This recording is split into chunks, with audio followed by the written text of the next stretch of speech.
Air, hello to the YouTubers. I'm going to send out a tweet to announce that we're beginning, and then we'll do the real show. Live now with Don. I'm going to go in order of bearishness. I mean, who's more bearish, Josh or I don't know. I put you first. I believe in your bearishness more because you don't even want to hold spot. Yeah, Josh is forever bullish, but not forever long. I like that. He has cold storage. I mean, it's probably the best way to go about it. Cold storage that I don't even think about. So it's all good. That's what I said to myself all the time, and I sold 60 because I was like, fuck this. So you sold the top instead. No, okay. I mean, I sold some on the way up, so it's not like I dumped everything at the top. ETH like doubling after Bitcoin topped was both the best thing that happened to me and the worst because it made me complacent, even though like I made money when Bitcoiners were losing money. Complacent, dude. You were up only 10K infinity. What are you talking about complacent? That's not complacent. I didn't say it. Dude, I'll tell you why. I'll tell you why you're wrong. That's beyond complacency. I can't explain. I can't explain on air. I have to turn us off the air to but no, I was spoiled by that, yeah. Put it that way. Yeah, I mean that's how they get you, man.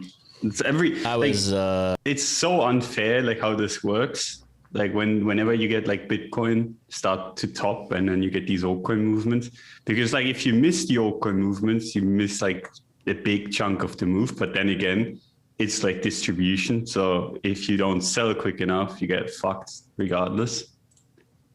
Like, I mean, that's just crypto. Oh, well. Yep. They got us. Don't worry, chat. I will bring you some hopium. I may not believe it's, like super likely, but I'll bring it to you.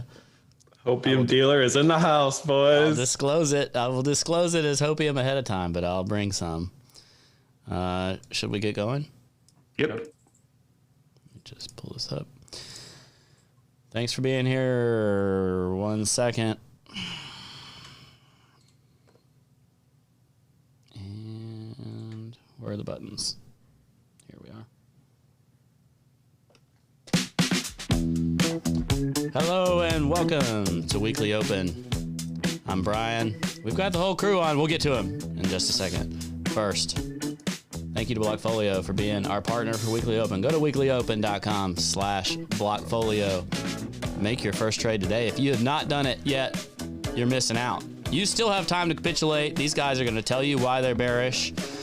You can do it on Blockfolio. Send your coins there and then connect your bank. Get it directly to fiat or wait for capitulation and go all in and be a genius. It's your choice. It's up to you to decide. Thanks to Blockfolio for being our partner. Go to weeklyopen.com/Blockfolio. Use it to track your portfolio. Get your Wojak memes as you watch your balance go down. We got everybody here today. Luke, Don, Josh. Luke, what's up? You're on top of my screen. How's it going? Going well, man. I'm starting the week by squinting, looking at the Bitcoin chart and trying to figure out where Sailor bought. I don't see it. I actually don't see it. Josh, what's good? Yeah, I was going to say, show me on the chart where Sailor bought. And I was shocked to see that he actually bought because it clearly didn't feel like anybody did anything. And right? he bought in one go, apparently. He was just like, boom, let's go. All 500 million. Don, how you doing? Good. I mean, this is just fucking crazy to watch, right? Like considering that we just had like a 500 million buy, like what's this? But I mean, I think it is what it is. What we're learning is that the market can absorb $500 million pretty easily. On this, yeah, I mean, it's just on the wrong side. The liquidity is being tested well. Yeah. Pretty brutal. It's like the daily block reward is 500 million, right? Let me calculate it. It's what, 12.5 BTC? No. Oh, yeah. But that's times feel like he should focus his buying pressure on like less liquid things. Like he should start buying some alts. I don't know. I mean, then you'd see him like legitimately get liquidated, I think. No, but I think he should be setting a floor, not like just randomly buying somewhere. Like this was such. He can't get liquidated. He's not on leverage. The only way he gets liquidated is if he ends up in jail. I mean, it's obviously, I'm obviously joking. Dude, I've had that argument with so many people. Like where people are like, he's gonna get liquidated if we go below 30K. And I'm like, dude, just leave me alone. Don, that's not how it works. Can you give us the crab range update? Are we gonna stay in the crab, or is the crab about to die? Dude, the crab like did such a phenomenal job, right? But I think we should let it rest. I wouldn't want to burden it with another one of those. I mean, if you think about it, we've done it like 1, 2, 3 times. And like 3.5 times maybe. I wouldn't want to bet on it again. I think like this support down here, and funnily enough, this is roughly where Tesla bought, right? I don't trust it anymore. I think we could still bounce today. Like we can close like this and then bounce into tomorrow. But I think as long as we're not like getting any new money in, I mean, this is just cooked. I think like this is the best that you can hope for, like something like this. And then maybe if we start taking out lows and start bouncing aggressively, maybe then. But like at this point, like I don't see it. John in the chat asked if you could please make the boxes a darker shade of green for more support. I mean, that's fine with ETH, right? Did you say that's the best we can hope for? Is that first black line you drew? Yeah, I mean, the worst that we can hope for is basically just this. Yeah. I think. I mean, I'd be worse. The worst we can hope for is it goes to zero immediately. I mean, like it can obviously go up, right? I mean, there's never a 0% chance, but like at this point, Don's so bearish. He's like, we could either go down slowly or go down immediately. I mean, it's just like for me in my head, right? How this works is we just had like the only reason why we were even able to hold the lows basically was because Sailor was like, okay, I'm gonna buy.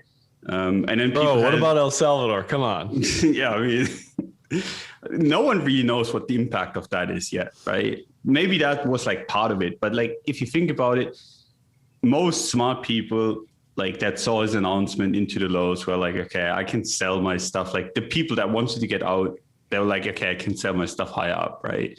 And then what we had was he starts buying and literally just gets completely nuked through. Which isn't really a sign of strength, right? Like if you consider how like his first buys went when he started buying and we just started like completely going parabolic, what we've done now is he started buying and we've done parabolas to the downside, right? And it's like, it's really, really hard to be bullish into this. And I think the bullishness has to be kind of be supported by something else, right? Like let's say some company comes out and says, okay, we're going to start buying Bitcoin just like Michael Taylor's. I mean, maybe, but like even at support, I'm pretty bearish, like leaning bearish here. I don't think corporations are willing to buy something that's supposed to be a store of value in a downtrend. Yeah. Like it's got to be the long-term believers with cash on the sidelines willing to make that move first. Like they all say they want to buy that dip, but I don't think a corporation will truly buy in a downtrend. A hedge fund, a trader group, sure. I don't think like people interested in it for a corporate treasury would do that. It just doesn't. It's not the way their brain works. Yeah, it's really problematic. Even like looking at the higher time frames, right? Like let's say you want to be buying this thing as someone that isn't in the market. You look at this. And the only ones that can really help us right now, right? Because retail is playing somewhere else or has been burned by shitcoins, right? So they're not going to be the ones that buy the dip, right? And then if you look in the traditional market, I mean, you have like the meme patterns here, right? You have like all the garbage. We've had this play out before. Like this is really rough looking. So, I mean, people for say me, we didn't have a blow off top, but in linear, that's a better blow off top than we had in 2017. Yeah. I mean, it's always going to be that way, right? Because the higher you go, the bigger it looks on the linear chart. But I think the blow off top is best seen on ETH, honestly. I mean, might be like, even on the log chart, you can see how this blew off, right? And Ouch. sorry to say, but I mean, that's where I see the blow off top, right? And if you don't want to say it like this is a blow off top, it's still like one of the most perfect tops that we've seen, right? This is classic head and shoulders rounding out into institutional selling. Not looking too pretty in my eyes. Yeah. What's the bottom, Don? I mean, like, I'm definitely going to be buying 20K if we get there. Remember that. The duck will be there to save us at 20K. Yeah. I mean, and if, like, I think we're going to definitely get a bounce at 20K if we nuke it all, right? I don't want to say this is guaranteed because in a bear market, right? And let's say this is one, you can get some funny shit, right? We've had like weird candles on the way down. Like, you get big bounces, you get all kinds of stuff, right? And if this is truly a bear market, because I mean, if we go to 20K, it's at least a short one.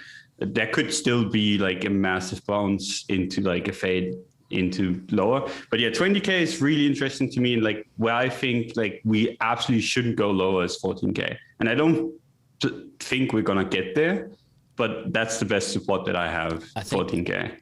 14K is also around where the 200 week is, like right now. Like if we literally go to zero right this moment, that would actually be like if we have a COVID style event, you know, like something that just nukes all markets. I don't think it's out of possibility for another 40% down day. We just had one in like ETH, you know. So if like a global thing occurs, and we do end up somehow like below 20K and that doesn't hold, I actually think like that 14K range, it on a log chart doesn't look that terrible. And it looks like the generational type of moment, you know. But I also think that all of this sounds like wanting sub 1K after the last cycle.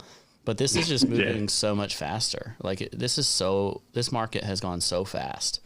That I don't know what to believe in terms of where like full bear market support. All I know is the 200 week has worked every time.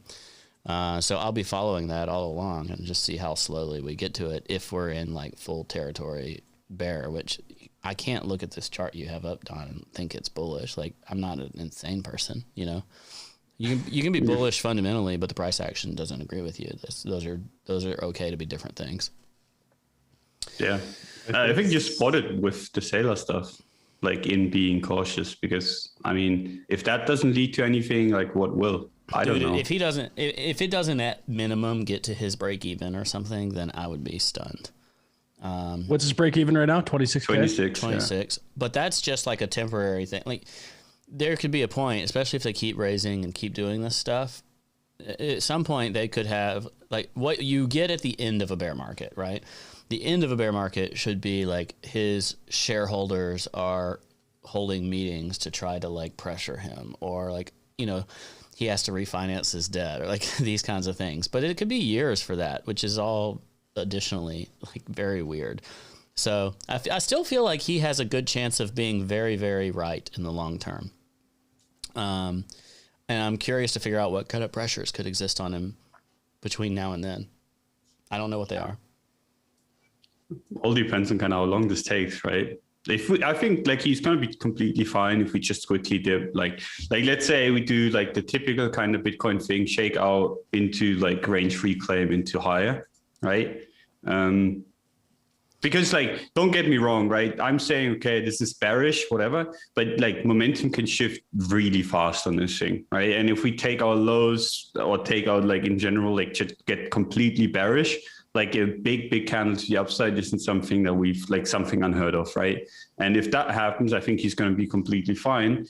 If this breaks to the downside and then we do another one of these, just a little bit longer, then he's going to be really, really stressed, I think. Because if we do this below his entry, I mean, that's just going to be terrifying for him, I think. And the crazy part is that he's basically already underwater if you think about it, right?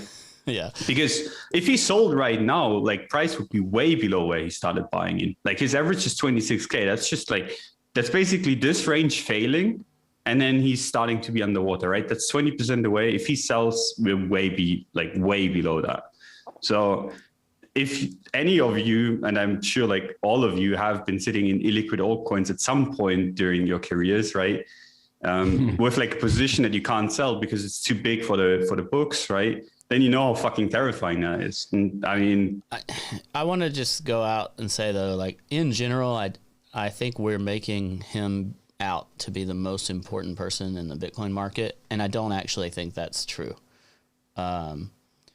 Like he's obviously influential if he sells, of course, but there's no evidence that he has any reason or need to sell in this market for like 5 years or whenever his debt maturities are.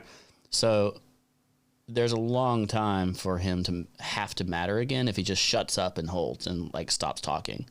Like he can become less important to the market narrative. Ledger, to even piggyback off that, I think one of the reasons the market gave him buying such significance was not only the size of his buys coming in and kind of how enthusiastic he was and how it builds this narrative, but it was also as he's buying in, the market's pricing in, okay, this guy might convince other corporations to do it. That was the narrative back then. Obviously, that really hasn't happened yet. How many of those people corporate conference people bought? Like we didn't hear about it. Exactly. So the market, I think, was pricing in like, all right, Michael Saylor's buys are important because it's signaling that other people are going to come in, right? Like, and as that hasn't happened, not only is it like an Elon type situation where each time he says something, it's less important, but also we're like, okay, he's the only one doing this. So this new type of buyer, this corporate buyer, is literally just him. Like there's not a wave of other people. So I think you're spot on. I think his importance, at least for now in the current cycle, is probably a lot less than the market previously priced in. Yeah, I mean, it makes for a good narrative though, and I think like every time like if you start seeing hate for him on social media, like let's say this breaks down and that starts happening. I mean, that's gonna be like one of the better bottom indicators probably, at least for like the short to midterm, right?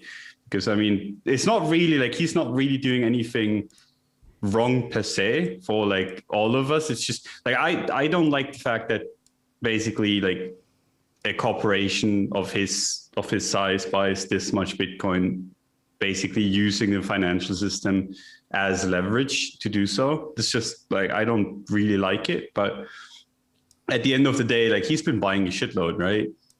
Yeah. And that's been making price go up. So can't really hate him too much.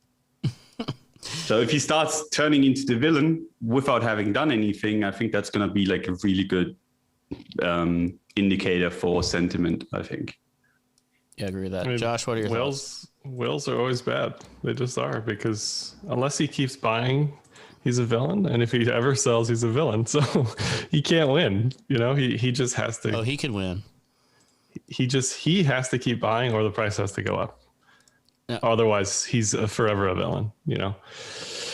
Well, that's how it is. He still has an angle to win. There's an angle to win. He's got, the thing is, we do a weekly show. We look at this stuff every day, right? This guy's got 5 years plus. Like, he'll be fine. You know, he's going to be a billionaire regardless of what happens. So I think that's one thing. And then also, if he's in the long term right, and then just has this incredible, what do you call it? Like in profit position forever, he doesn't ever have to sell it. You know, like his goal is to be there forever. He can borrow against it or whatever. Like, I mean, I guess he does have to sell to pay some back. I don't know like how, or maybe he'll just refinance it when it comes to that point. Like if he ends up being right, what if 5 years from now, if Bitcoin's 200K and his average is 20K, like he's in a pretty good position. He has many options there. But if he just keeps raising infinitely and he's like constantly right around break even because he just keeps buying forever and re-leveraging himself, then that's where I think he'll eventually make a huge mistake. I think he still has the capacity to win currently. It reminds me a little of Tim Draper. He got made fun of pretty hard for buying high on some auction. He like bought. Yeah, it was like off of a government auction type of thing, right? Yeah, it might have been the Silk Road auction. I can't remember, but he bought, what was it, like 3,600 or something? I don't even remember anymore, but obviously now he's in insane profit years later. But yeah, you know, that's something and no one now thinks about whether it was good, bad, or indifferent what he did. Right. I think that's the upside for Saylor, is that it just fades from caring, and we look back on the difference is now. Draper isn't as vocal about it, or wasn't. Yeah. Draper isn't going like completely balls to the wall, right? Like that. The crazy thing is that Saylor doesn't stop. Like if he stopped after the first few buys, he would have been a legend regardless, right? And then his average would be so that like no matter what happens, he's gonna be chilling. But he's been like literally scraping everything that he has, puts it into it. And like that puts you at risk, right? I mean, we've all seen that before where people, I mean, he's not at risk of liquidation. He's not at risk of anything really, but like that puts you in a kind of shitty position, I think. Like if you go too far, and if he continues to do that, I don't think he's at risk right now, but if he continues to do that, if this goes on for like a year and he just buys every second month, I mean, then I think we start getting into territory where it's like generally bad for Bitcoin even. Luke, do you have any added thoughts on Bitcoin or Saylor or sentiment? And then I want to move on to some ETH stuff. Yeah, I'm ready to move on to ETH. I mean, I guess the reason I'm laughing is because we can kind of dog on him for going all in. But at the same time, like, 90% of people, including myself, that do crypto full time are like all in crypto. Yeah. And so like he found it fascinating as well, wanted to go all in. Obviously the size and the scale is a little bit crazier, but does it so much more. Yeah, it's I can't really fault him. I don't know. So there's one thing that I find particularly interesting on the ETH landscape. All these people in DeFi levered up like crazy because they could, between Maker, Aave, and others. One of the things that's been making the rounds recently is Maker liquidations. Have y'all seen this, where there's this cliff? It's about $1,800 Maker where they would be liquidated now. Some of the largest positions you can see on this chart are in the 1,800 realm. Several buckets of like 60 to 70, even 80 million worth of debt. They already shored these up once. I think this is something worth watching. Like if these people stop being able to shore up their debt as well. I haven't done analysis so much on like who these wallets are, what makes them up, etc. But I think the risks in ETH land are, of course, everything you just saw on Bitcoin, plus the leverage is different with ETH than it is with Bitcoin. Bitcoin is, of course, centralized exchange leverage is a huge part and all that. But ETH has a lot of on-chain leverage that can have significant impacts on everything else. And you can run some risks of who knows what. So I'm watching that. And I wanted to get y'all's thoughts on what you think with ETH, DeFi. Do you think that's important, what I just highlighted? I mean, I think that was like $500 million in total, just those top positions. Yeah, I think it matters what the collateral is, though. More of it, 52% of it, last I checked, is stable coins. Mm-hmm. I don't know their liquidation process for that versus Ethereum. Like, yeah, it's a big deal. It's going to hurt. I think that $900, if you go back to that chart, I think that one's Vitalik down there. Okay. If we could margin call Vitalik, man, that's a bottom. How is their liquidation price 1,800, but their collateral is DAI? I mean, I don't know. I mean, they've changed so much stuff. I'm looking at an ETH vault right now. This is just ETH? ETH vault A. Yeah. Ah, okay. So it's worse than this, is what you're saying. Yeah. This is just one vault. Yeah, there's okay. So if this is ETH, then yeah, ETH is fucked. It's over. Well, not necessarily, right? Like as you said, Ledger, like those guys can always shore up more. Now, if they're going to, is the bigger question. Yeah. Anyway. I don't know. I mean, that's so fucking close.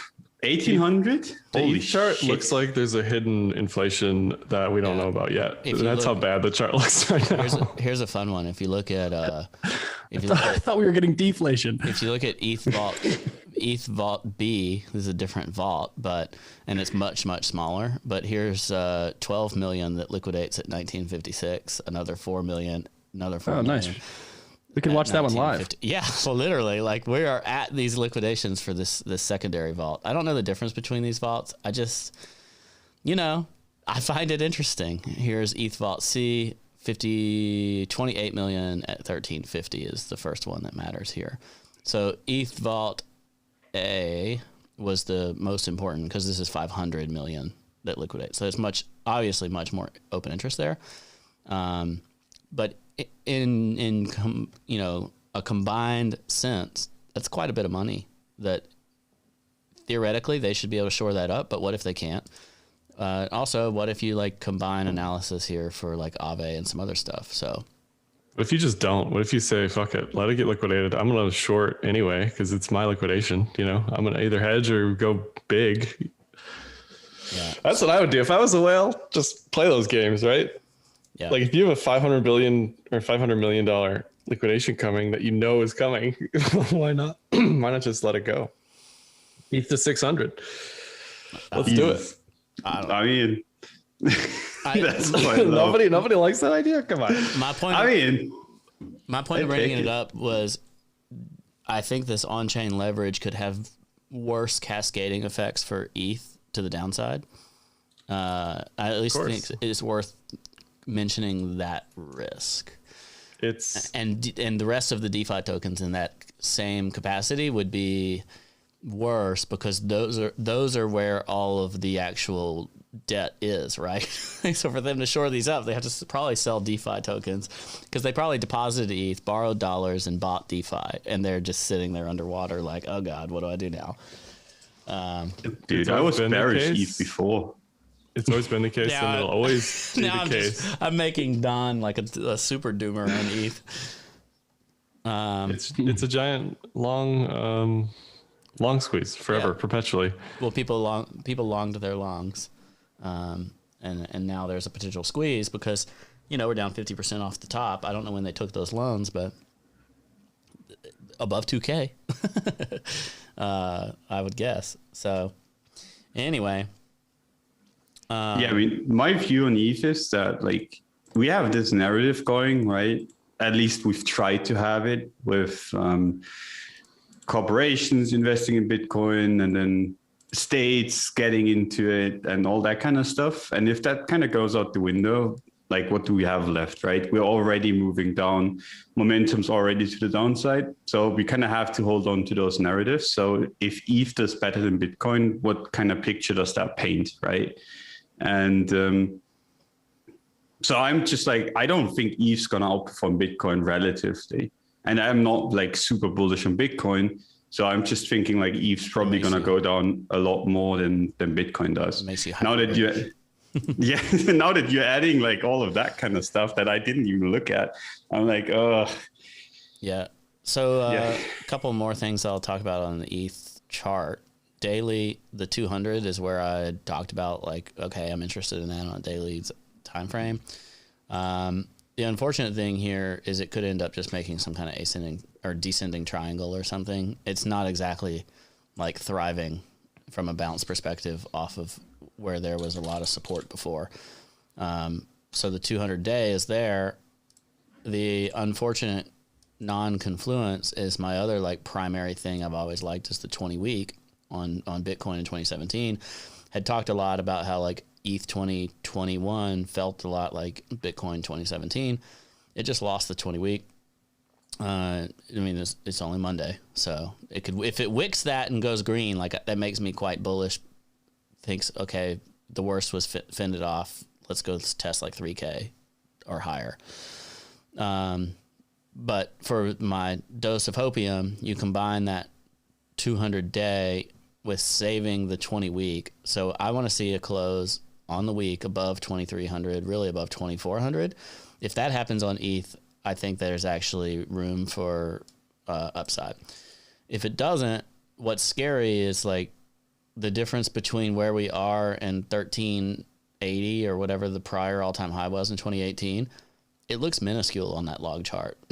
So like to support your thesis, Don, you go to linear, it looks like it's over.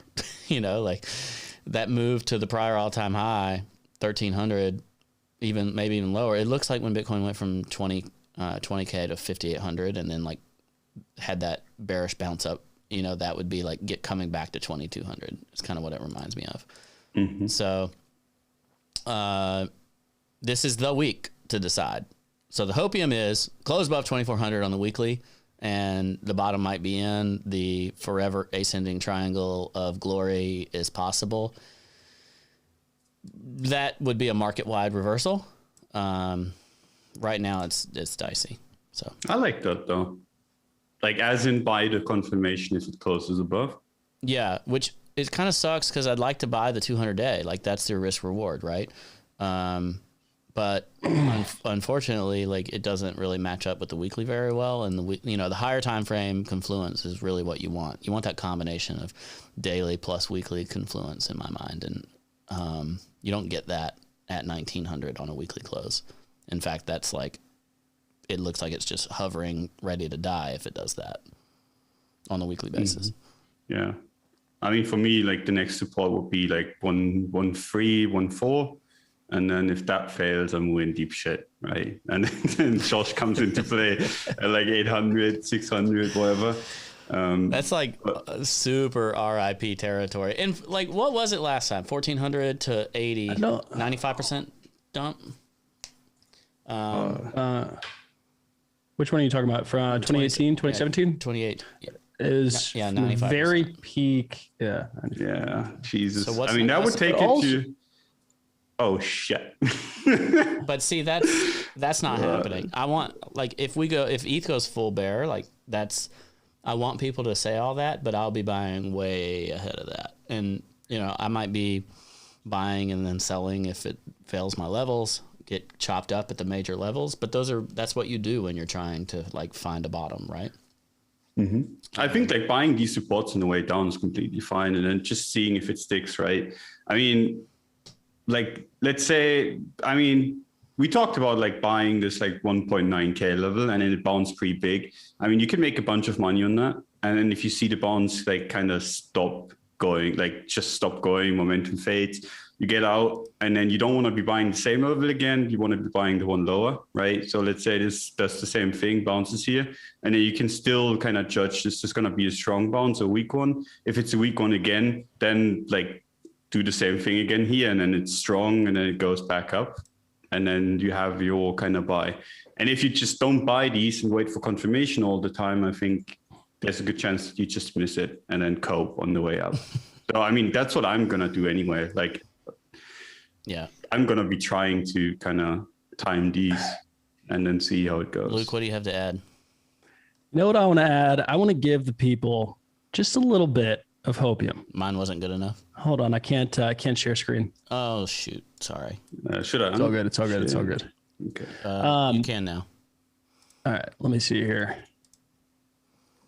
Yes, this one. I got to give the people a little bit of hopium. So that 95% decline that you just talked about, 17, 18, it's weird, Ledger. Like you brought this up, everything's happening so fast. If I take off log, it looks like it happens super fast. Like we're already down 60% from the highest 4K, right? 55, 60%. So if you look at like the past 2 or 3 years, every time we've had a sell-off that big, like who's to say the current sell-off doesn't look like middle 2017? I mean, now is this what, 65% decline? Yep. And then the market goes on and runs another 8x. Not saying that's going to happen. Just passing along a little hopium. It can happen. I still believe it can happen, Luke, because that is the confluence of Bitcoin bottoming and running and ETH consolidating. It would be 2017 all over again. Anyway, and what I'll add to that is if you look at that time period in 2017, remember the FUD back when that was happening. It was China bans Bitcoin. Obviously, China bans Bitcoin's been the FUD a lot of times, but that was a really serious one. So, I mean, even if you count like the past 6 or 7 times, ETH has had a decline of 50 to 60%.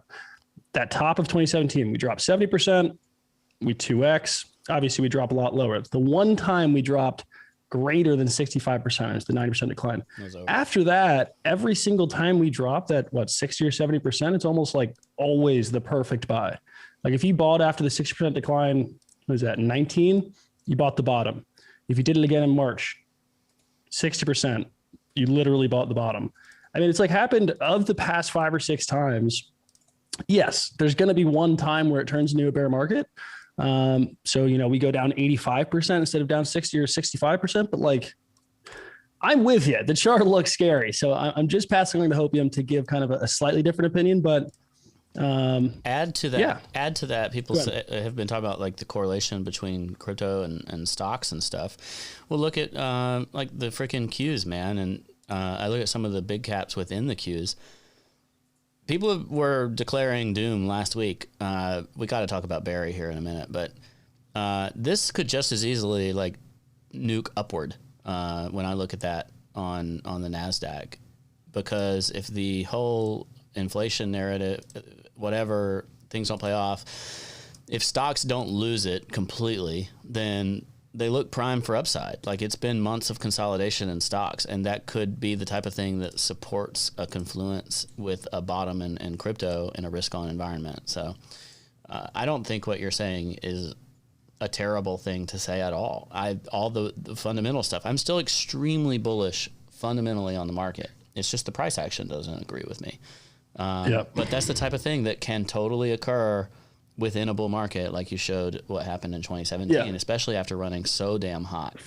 5 of the last 6 times it's happened. Yes, there's going to be one time like, early 2018 where we actually dropped, but like even let's consider what that drop would be. So if that was 92%, where does it actually take us? I guess it does take us down to $400-$500. That's pretty nasty, but that kind of lines up with Bitcoin at 14K. Like, that's not what you want to see. But I don't know, like, it's not, things aren't going to zero. One other element that I like about that, Luke, is I kind of like the easy math of like the 10x version of something, because that happened at $400 ETH. And this time you could say it happened at $4,000 ETH. And like, there's a lot of potential confluence there in terms of like how people's brains would work, and if all that came together, you know what I mean? We haven't, the Shopify chart hit an all-time high today. I just thought you should know. Oh god! As long as Doge is still 20 plus cents, I mean, that's your bottom indicator. Dip. Bottom indicator or top indicator? When Doge drops below like 5 cents or whatever it is, it needs to go lower. It can't. It's at 20 right now, right? Ledger thinks it's going to take years. I think it's going to be the next couple of months. It's just going to dump, and that'll be the bottom. It should. Name a better looking chart than Shopify. Shopify maxis could not be happier. Now crypto's the only bubble. If you put Shopify in freaking linear form, look at that. MSTR is down 9% today. That's funny. Doge needs to go lower. SafeMoon needs to go to 0. Hashtag buy the dip is trending on Twitter for some reason. I mean, it's too early to be bullish. It's too early. People are still optimistic, right? We need panic. Share some doom charts for us. 600 ETH. I mean, that's it. I can pull it up. 600. Show me on the chart where you want 600. Again, that's also the 200 week. I just think that's like an assumption that it's going to happen immediately. 14K and $600. Like, I'll probably be too broke to do anything, but whatever I could buy, I would buy at those levels, And I can't imagine I'm alone in that. Like, some people are just going to press the button at those types of levels. We just dipping back into this. That's where we're going. Just like dipping back into this on the Bitcoin side of things. We talked about this on Friday, but we were both super stoked for mean reversion upside. Maybe. We dipped back into this and look where we're headed, back to this median line. I mean, it's the same type of issue. And the bigger issue for Bitcoin is if we break this midline on the high time frames, we're going, look at these targets, 20K. I mean, it's echoing what everybody's saying already, but it just doesn't look good. We tried to consolidate. We tried to bounce. Didn't. I think the most bearish thing here, honestly, is just being pushed around like a rag doll. There's just nobody cares. Like, we go up, we go down. It's a type of BART you don't want to see if you're bullish. The Bitcoin, the mining thing in China is still going on as well, along with all the other bullshit China news. So everything's still in flux there as well. Can I show y'all one other chart? We've talked about this correlation some, but this is lumber. It has gone, I don't know if y'all seen this. off the top, freaking lumber down 52% in like a month. But at the 200-day moving average, recovering today, and 2 points of confluence from the August 2020 and December 2020 tops that it then used as support. We've been kind of like Ethereum and lumber look weirdly similar and have looked weirdly similar. But lumber is one of those things that's like playing out in the COVID trade, right? You know, because all the people building and it going away and all that. I don't know. It's just I find it an interesting correlation, and if lumber is bottoming, maybe Ethereum is bottoming. You know, I was rooting for cheaper lumber because I'm building a house, but the problem is my net worth in crypto also is cutting in half. But the lumber prices aren't actually cheaper when they get to you.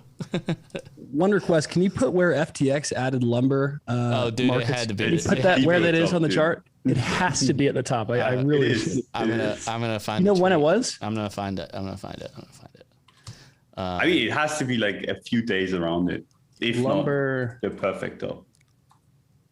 FTX added. It was on May 6th. Yeah, I got to find the specific tweet. Here it is. Because you know, TradingView has a new feature. Let's see. So it's how do I get it off? Crypto has taken over the world so much that even when commodities get added to crypto exchanges, you got to dump. Yeah, that was the top, dude.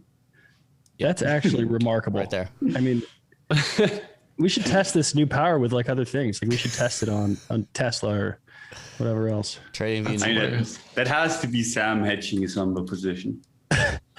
TradingView needs to work on the formatting for this, but it does. Yeah, it was actually 2 days before the top. Top. My gosh, that's incredible. Somebody on the stream needs to screenshot that and share it on Twitter. Pretty good. Way to go, FTX top caller. Like if something lists on FTX, just short it, especially if it's been bullish. Just short it. All right, Josh, you got the VIX pulled up, or you did? Yeah, I was just bouncing around looking at the VIX, looking at the DXY. DXY is down, VIX is down. Ooh, Josh, I got a question for you. What do you think about quarterly expirations happening? What is it, end of this week, right? It's got to be an important one too. It's June. Yeah, it looks like it might actually close at break even from the open, which was 26K. Basically, Sailor's break even is the beginning of this contract. Yeah. Yeah, I mean, here's the thing, these biannuals, these yellow ones, yep. In 2018, they were a one-road circus. They only went down or up aside from COVID, which screwed up everything perpetually forever. But we don't like reverse in the middle of these. So if we don't roll this 25th contract and instantly become bullish, we are dumping until September 24th. I mean, that fits with Q3 being terrible across the board. That fits with September being terrible. Wait, am I looking at this thing wrong? Why did the biannuals last year start in June and go towards December? Like, why are these March to September? They added a bunch of contracts in December 16th, and I think it adjusted some of the timings of these. That's bizarre. That was before the halving. Halving was May 11th, right? Josh, maybe that's the bottom. Maybe 9K is the bottom because that's where halving happened. This chart is your like Picasso, man. You've been working on it for so long. It's so good. It's crazy though. It's like it could reverse in the quarter, but it's not gonna. Typically, these contracts don't have like a meaningful reversal in that time, right? Correct. I mean, like I'm looking at that one from Q1, yeah, and it did go down at the very end of that contract, but like directionally, it mostly stayed in the same spot. No. Yeah. The 2021. Oh, here. Yeah. See, like it reversed right there before the contract ended, but right now it's actually crazy. right now we're kind of sideways from that. So like, I don't know, like the current quarter is not as clear to me. And there's ETH. Those contracts started in February, I think. It's funny how all the dips in ETH happened like with the rollovers too. Aren't like ETH unlocks soon too? Like, oh God. I mean, they're coming in, right? Yeah, Don, you're just make it stop. Stop trading, please. I mean, that was kind of what supported a lot of the dump on the Bitcoin pair, right? On the Bitcoin side of things, right? Now we're having it on the ETH. Barry announced that they had to buy ETC now because it has a negative 36% discount. Jeez. Oh my God. They had to because of the discount. I mean, they don't have to do anything, I guess, but like he wants to probably. They did because otherwise they're going to get reamed by the court of public opinion, as they did with BTC, as they will with ETH when it goes more and more negative. ETH is negative 7 to 10% right now. Why is he even continuing ETC? Is it just because they don't want to shut it down? Like, why wouldn't he just turn that off? Because it's his bag. He was one of the biggest cheerleaders.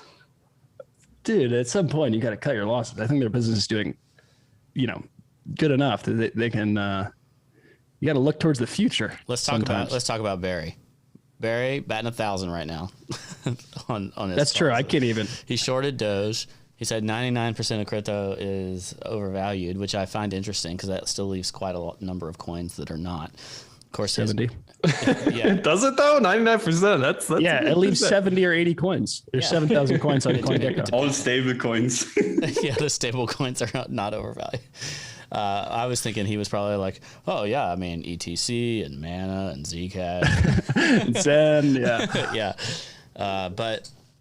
And then he called for a VIX long, which he's, that's retraced a good bit today, but being right on the VIX for even like 2 days is kind of an accomplishment. So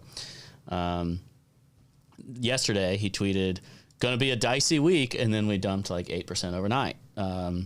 So I don't know if Barry knows something or if he's just reading the tea leaves or what. Dude, he's an excellent trader. He is an excellent trader. He's been doing a nice job. He's an excellent trader and a terrible bag holder, actually, I think is the way to call it. Like ETC and Zcash have been two of the worst possible things you could invest in. So that's worth noting. But like his tactical stuff seems to be freaking nailing it. I mean, it's hilarious because he was really fucking bad in the 18 bear market. I still remember everyone leaving him. Bottom is in soon. Is this the bottom? Like he did a lot of that kind of stuff. Yeah, he did. Like he didn't nail anything, and then this time around, he's just been like nailing everything. Like I'm very surprised and very impressed with what he's been doing. Yeah, actually. I'm a fan. Should we finish talking some DeFi stuff?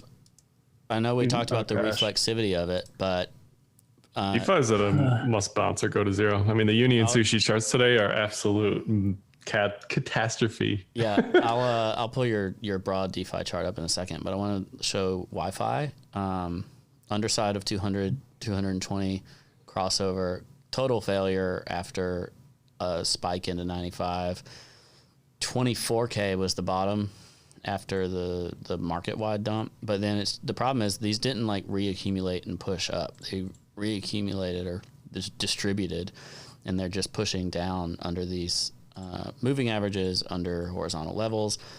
What I find interesting and why I pulled up Wi-Fi is not just because of the price, but this price is different than what you see for like actual protocol metrics. So Wi-Fi TVL's still been going up. A lot of people are putting stables in to try to earn yield. And the actual like price to revenue type of ratios make it look kind of like a value stock. So like it'll be interesting if some of these continue to make any revenue, but they then like dump another 50% or whatever, because we could really start to see some interesting value analysis come out for some DeFi projects that are already generating revenue. And Wi-Fi is one that I personally am interested in watching. Is it protocol revenue though? Yeah, it's protocol revenue. And because I mean the token is worthless. Let me be clear. No, it's literally zero. I think it feeds to token holders through yield somehow. But anyway, I don't know. Josh, can you go back to your DeFi thing? I will. That's just going to be as the DeFi bear like goes on. That'll be the conversation that starts to be like where people try to identify bottoms is is their token value accrual, or is it just a worthless governance token? And if productive assets. Yeah, that's what people have been talking about. And if the productive assets remain somewhat productive in the bear, at what point do they become value? Yeah, and the yearn TVL explosion post May 18th is probably more bearish than anything, because it just says that no one's willing to gamble anymore. They just want something. Just give them yield on whatever they're willing to hold. Just give me whatever I can get, right? The DeFi, I was going to say one other thing about Wi-Fi, the VPVR profile. Like if this doesn't bounce at 23, it's going to go to 13. And other than that, just, it looks a lot like a different format, but that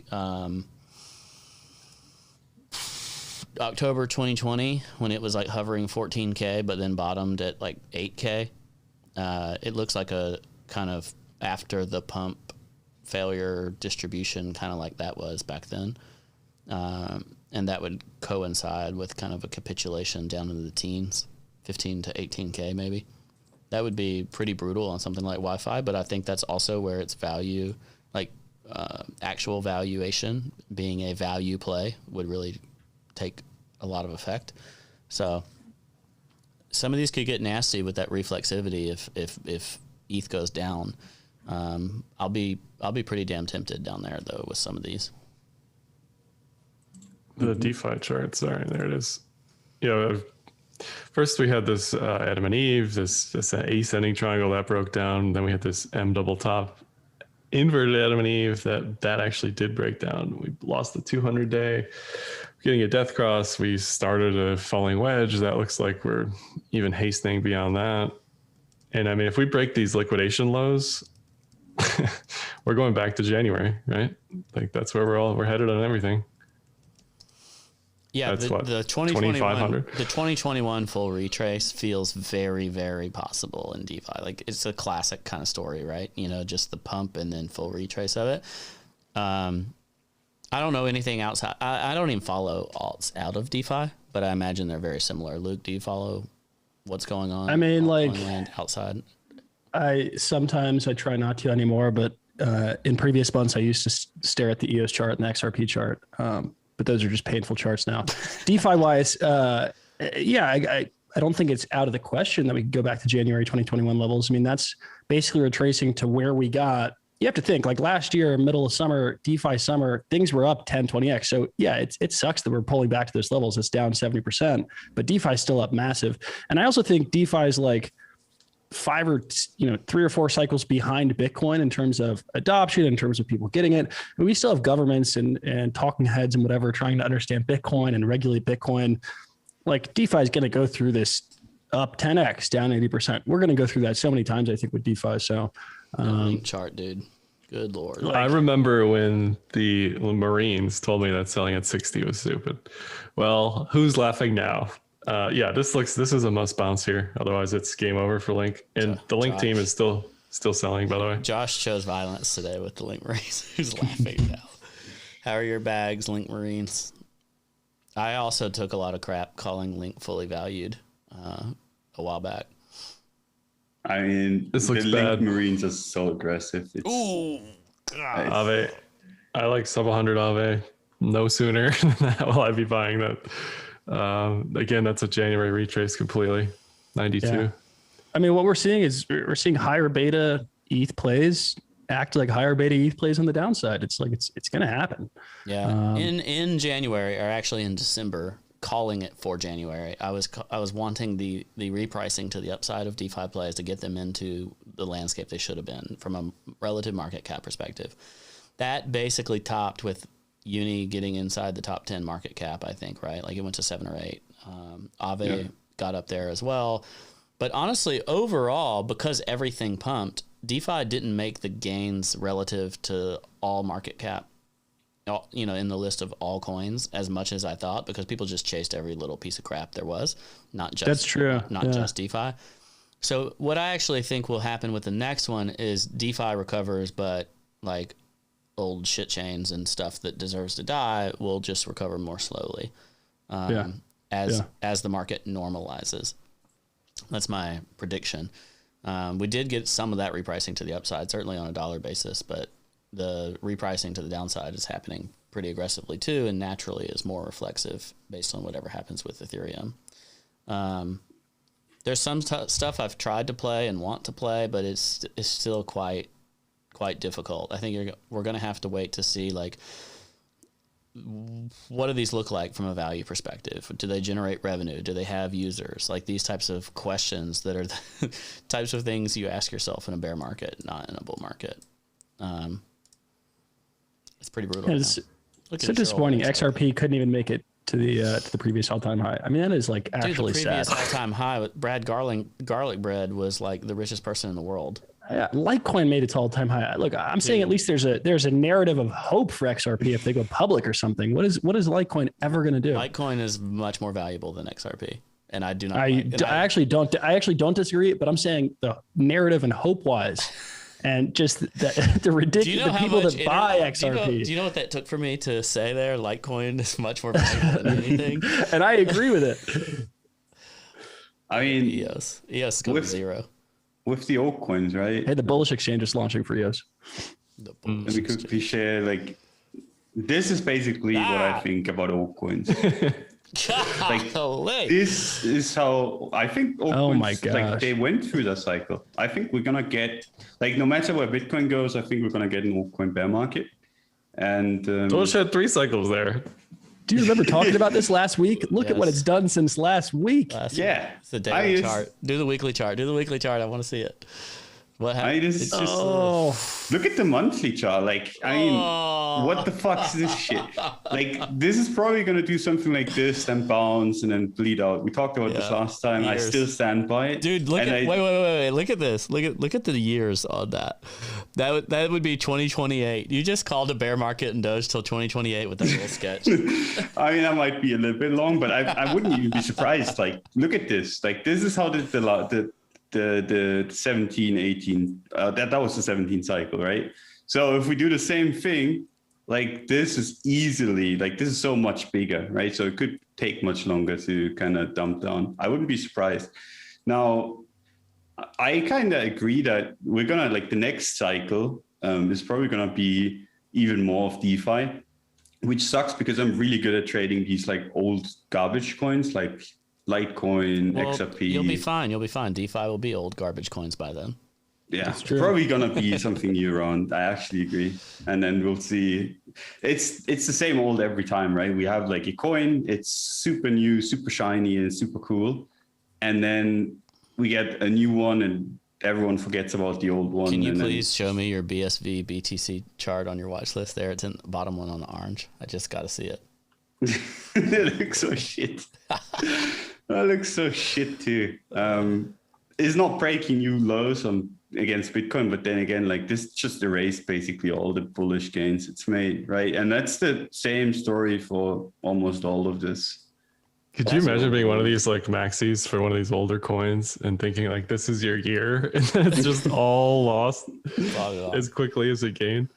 Yeah, I was like, these old coins might do some numbers because no one's really exposed to them anymore. But, like, I think I underestimated the back holders, right? They're never selling. They're just like, okay, I'm gonna go down with the ship, and it gets so expensive to pump these, right? When you know that there's like a billion bag holders sitting there. Supply. Yeah, it's like, why would you be pumping, like, an old coin if you can just make a new one and pump that instead? Because, like, people are going to buy any garbage. Like, I mean, we've learned that this cycle, right? People are going to, like, legitimately buy any garbage. Like, we've had Kamis or something. We've had, like, Shiba Inu. Like, we've had all, like, the worst shit. Shiba Inu now on Coinbase. Yep. Don, can you pull up the Dixie before we go so we can just take a look at it? We've talked about the narrative of Dixie for a long time. It had a very, very bullish week last week. Yeah. Is it just backfilling a little bit before more upside, or what's your take here?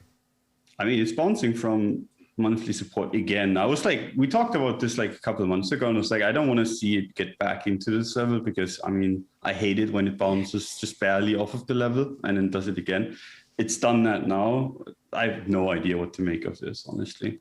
Like, I mean, it bounced from support, so I mean, that's something, but like, where does this go? I have no idea. That still looks bearish on the monthly to me, but the daily looks quite bullish. Yeah, lower time frames definitely. Like it the way it curled up, that was a little bit of a warning shot for me. Of course, all I did was get more like BTC heavy. I didn't actually go to cash very strongly, like I did for a couple days here and there, for thinking that there might be some downside, but not near enough. That, you know, this could create a significant upside event if Legacy does tear down, but otherwise, I think it just looks like it's going to go sideways, and it takes a while for these long-term, like monthly supports to really die. The Dixie is not the same as a shitcoin that just goes to zero. I mean, it is in its own way, but differently. Josh, did you have anything to add to it? No. I mean, if this breaks the diagonal neckline or whatever, then we're in trouble in crypto land for sure. It's odd that we're pumping on stocks and we're not, we're doing the opposite in crypto. That's extremely problematic because stocks, I'm on the opposite camp of you. I think they're just ready to crumble. Well, no, you're not. I'm not like hyper bullish because they look overextended, but it looks like they could break up before they go down. I anticipate I don't think you'll get more than like a couple of weeks of like really strong up moves out of these stocks personally. Maybe a couple of months. I don't know. But I look at this, it just looks like it wants to break up to me. Like looking at the Qs, for instance. I think there's a lot of professional money that's been going to the sidelines, and what if they're the ones that have to FOMO back in because it goes to new highs yet again? I mean, GME is still 200, AMC is still 650 or it's down to 54. 54. I begged a good friend of mine to sell more this morning. He did. He had already taken out his initial, but like these made people a lot of money. You know, look at this AMC move since January. January was literally the bottom for AMC. It's up 3,000%. Yeah. I don't think that the AMC and GME stuff is like Doge, you know, until that's pulling back significantly, it's hard to be realistic about upside, I think, for stocks. I like that take, even though like it's really hard to judge. Meme stocks cannot win in a true bull market. It's just not going to happen. I don't disagree with that, but I think the rotation trade is much more powerful in Legacy than it is in crypto. Like everything does not have to be perfectly correlated all the time. And it takes longer too, right? Yeah. Like if you look at that weekly Amazon chart, we talked about it earlier. It's like it spent all year consolidating, and can it go either way? Absolutely. It could definitely break down, but money could just rotate back to the confidence of these big caps that Lynn Alden tweeted earlier this weekend, maybe, talking about how Amazon was basically trading like a value stock from a valuation perspective.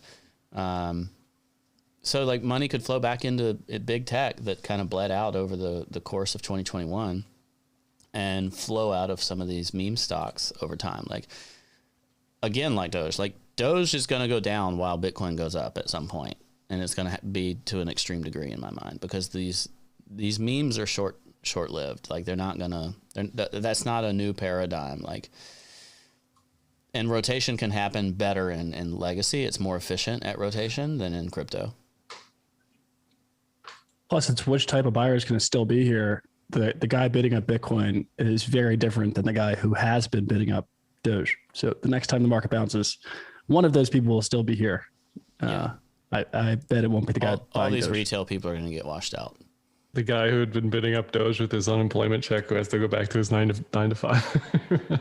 Yeah, he's actually already deleted Robinhood, so yeah, that's gone. Very, very possible. Yeah. Ty Roland asked, "Didn't I call 54K BTC last week?" I said if it broke up, then I think we could stretch up as high as 54K. Oh yeah, we were looking great. We were looking for like 45, at least 45 to 48. That looked amazing, and even broke levels that looked good. Yep, I was basically saying like I thought if we went up, we would probably bust through those like the prior daily levels, like Don's showing the 49K zone. But we didn't break up, so you can't go to the target if you don't break out of the range. It's actually funny how well this range performed, right? That's like so rare that you just get like impulse into the range and then like perfect close on it and then just dump from there. Like usually you get like this kind of stuff, like you test it and then you get rejected, right? No one gets like the perfect entry. And then the next time it hits it, it kind of overshoots and then goes back down again. But like this time it was just like completely picture perfect retest and then just started dumping from there. And you even got like lower time frame retests in here. That's a 25% swing in less than 6 days. It's a very strong crab is what that is. What are you guys looking at for this week if we have anything setup wise? The ETH 200 day. Like I'm not going to ignore it. And saving the 200 week like I talked about earlier. That's your hopium if you're an ETH bull. Like the 200 day, but also this level back, you know, that's where it broke out of, right? 1900, 2K. And personally saving 2,400 or so on the 200 week, 2,300 at a minimum. I want to see maker liquidations. I want to see panic. I want to see sentiment shift from buying the dip to this is stupid, I'm done. Yeah, those are literally the only two options. Like, we go cascade down like crazy, or we mark the bottom and bull market continues. I want to see more bad news that's not bad news affecting this in a big way so that we can just wipe everybody out quickly. Because if this is slow, then that's the worst, right? Slow is years, quickly is like a couple weeks, and then we're fine. Yeah, for me, it's kind of like, I mean, I hate to say this because you asked for this week, but I mean, I'm looking for 20K and not entirely sure if I'm going to get it. But I mean, if we go there, I'm going to be buying most likely if nothing terrible happens. If you don't get there, I'm going to be sitting here being sad about not having bought the range low again. Right? We're bearish at support.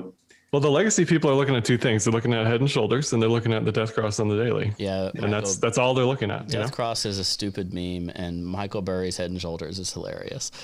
I mean, I did it first. So I'm going to take, I'm going to claim that I made that weekly head and shoulders first because I've been talking about it. No, the one up top I think is fine. The one here is, I don't know. Yeah, I mean it's a meme. Both are. But the one here is like the measured move of that is to go to zero. Right. Yeah. But then again, like what you could do, and this is something that I actually prefer for these moves, right? What you do is like, okay, you went from like this one, down to like whatever, 40% or whatever, and then you take so if you it do 40% from here, and it takes you into the 14K range. Yeah, that's fine. But if you did notional or whatever, like nominal price, it would be zero. Yeah, I mean that's completely. Anyone calling for zero is an idiot and shouldn't be listened to. And the thing is, like I've seen like people start with the sentiment of okay, if it goes below 20K instead, and I think like that's the most stupid kind of mindset to have because I mean we've seen Bitcoin go to 3K and then bounce in. It did this like stupid wick to the downside that like the March crash, and no one thought we would ever get down there again. And then we did, and then we led to the biggest move that we've had so far. And like no matter where this goes, I think it's gonna go higher. It's just a question of what do we do, like how long does it take, and how low do we go, and how much can you buy when it actually does so. I find this people also talk about the stock to flow and they're like, okay, if stock to flow gets invalidated, this goes to shit. And I'm like, it's just wrong. Like there's no point where I'm going to think, okay, Bitcoin instead before we actually like, if we go back below 1K, I'm going to be like, okay, maybe I was wrong about this thing. But if I was absolutely convinced that this was going to break down further, then I would, and I had access to these products, I would be in cash, and then I would sell puts equivalent to 20K because like you said, Don, you got to be willing to be a bag holder. Honestly, there's very little difference between 14 and 20K on Bitcoin right now. I know that sounds obscene, but from a like pure chart perspective, I don't really see a huge difference. And I would sell 20K puts until they freaking hit because you'd probably make a lot of premium, and then I would just make them covered so that you can actually buy the underlying if you get assigned. That's how American options work. Most of the crypto options are European, but like make that a synthetic version of it, collect the premium until it gets to where you want it to go. Yeah, I like that a lot. And I think like in general, I mean, I'm going to be looking for dip buys. And I mean, that's going to be ETH 1.4K. I want to see strength there. Then I think like from 1.4K, you can easily see like something like this where we go back to 1.9. I wouldn't want to take it further than that if we like break down, but I mean, that's a significant move. And then the same thing is true for Bitcoin. If we go to 20K, I would want to be looking for like a move back into the 32K area. And that's a really big move as well. And then anything beyond that, I mean, no idea. I feel like 20K would be front run so hard. Like 24, 26, something like that. I mean, you will have to look at what's actually happening, right? Yeah. I mean, that's the thing with like these targets, right? Like I'm not sitting here having a line at 20K and then it crashes and I see like absorption. I'm just like stubbornly waiting. I mean, I have no problem jumping in when I see like strength. But yeah, that's what I'm looking for anyway. Like I'm looking for downside expansion. And if I don't get it, if this just goes sideways, still the same plan. Like I'm going to get bullish above 50. Maybe even like a little bit higher or into strength, but I'm just not seeing anything. Not even Sailor could push it up, so I'm just in the bear camp for now. Luke, you're disciplined, or not Luke. Well, yours too, Luke. But Don, your discipline of playing these enormous ranges is so impressive. I end up finding myself on like a 15-minute chart, be like, I'm buying the freaking dip. Luke, did you have anything to add? What you're watching? Yeah, I will show you guys the most important chart to watch this week, hands down. It's right here. It's at Barry Silbert on Twitter. By far the most important chart to watch. Whenever this guy stops tweeting stuff like this, going to be a dicey week. I don't know. He might tweet something like "It's happening."